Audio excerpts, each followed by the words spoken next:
Hello, it is officially October, my favorite time of the year. I love fall weather, love the fall colors, especially here in Boise, Idaho, where we have such a nice long fall season. You can enjoy the colors.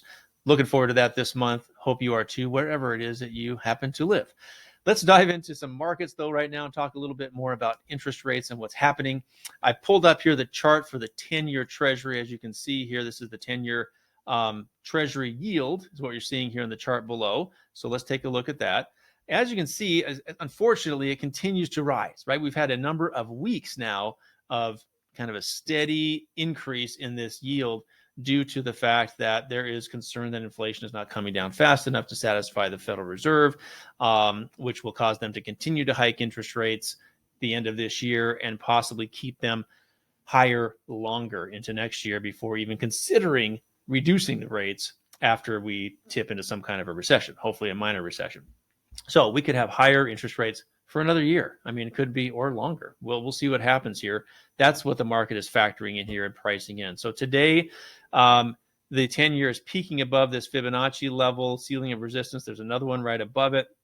Boy, we'll have to see what happens. But if it goes through those two, we can see it continue to go higher. And of course, the long-term 30-year mortgage bond and rates tend to follow what the 10-year does. So that would be bad news for interest rates. So what is happening with the 10-year and what is the forecast for next year? Well, to give somewhat of kind of good news to this, UBS, which is that huge financial bank conglomerate that gobbled up Credit Suisse a few months ago, if you recall the banking crisis when we had a few banks going out of business, and one of them was in Switzerland, right? Credit Suisse. They were bought up by UBS. And so now UBS is coming out with forecasts, and then what they're saying, based on their projections, is that we could potentially see the 10-year Treasury yield come down to somewhere between 3.5% and 4% sometime in the next 12 months. Now, right now, we're about 4.7%, which is the highest it's been since about 2007, actually, so a very long time. And it's, of course, caused interest rates to be close to their highest levels, right, over the last 20 plus years, at the highest level in the last 20 years. I recall mortgage rates touching 8.5% back in, I think it was February of 2000. And that's the highest I've seen since I've been in the industry since 1996. But it's possible we could see the average 30-year fixed mortgage rate surpass that. That is very possible over this winter, as we see higher, longer interest rates, longer and higher, like the Federal Reserve has been saying over the past couple of weeks. And that has caused the market to really freak out, as you can tell, right? Since September 20th, when they met and decided not to raise the rate. As you can see here with my cursor, what's happened with the yield on the 10-year, it's done nothing but go up, which has caused mortgage, which is, again, indicative of what mortgage rates have done and improved or increased as well. The good news is if the economy does soften and we see things start to weaken, then the Federal Reserve is going to take another look at that and will begin lowering interest rates at some point. But that may not be for a year, could be longer. I mean, it just depends how quickly inflation comes down, how hard the economy hits a recession going into next year. I'm hopeful it's a soft landing and that inflation comes down naturally fairly quickly anyway. But sometimes it takes a hard recession really to drop inflation so we don't end up with stagflation. We don't want to be stuck in a situation like the late 1970s, early 1980s. That's not what we want, right? We want to try to avoid that, and the Federal Reserve is doing the best they can to avoid that.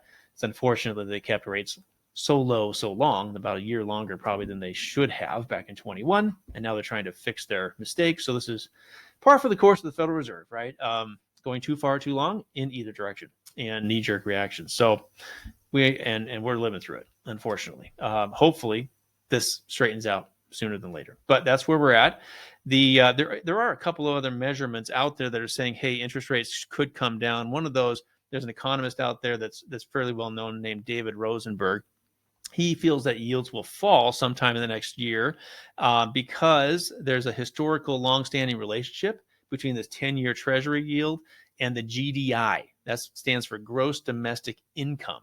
GDI, the income piece of the country, has been falling sharply year over year and is now down to 3.7% in Q2 this year. So, however, the 10-year Treasury is like 94 basis points above that, and over time has always seemed to be more closely related to the GDI. So that would indicate that gap needs to narrow, right? So if we're at 4.7 on the 10-year and the GDI is 3.7, there's a bit more of a gap there than there should be, and that could narrow. And that's also another indicator that we could see lower yields going into the next 12 months at some point in the next 12 months and lower interest rates. So this may not be news to you. You're like, yeah, duh, Bill. Of course, we're going to see lower interest rates sometime in a year. Well, I hope it's a duh statement, right? I hope we don't have interest rates higher even longer than that. That would be a stagflation type of a situation. We don't want to be there. So that's the news I've got for the 10-year Treasury. Let's take a quick look here at the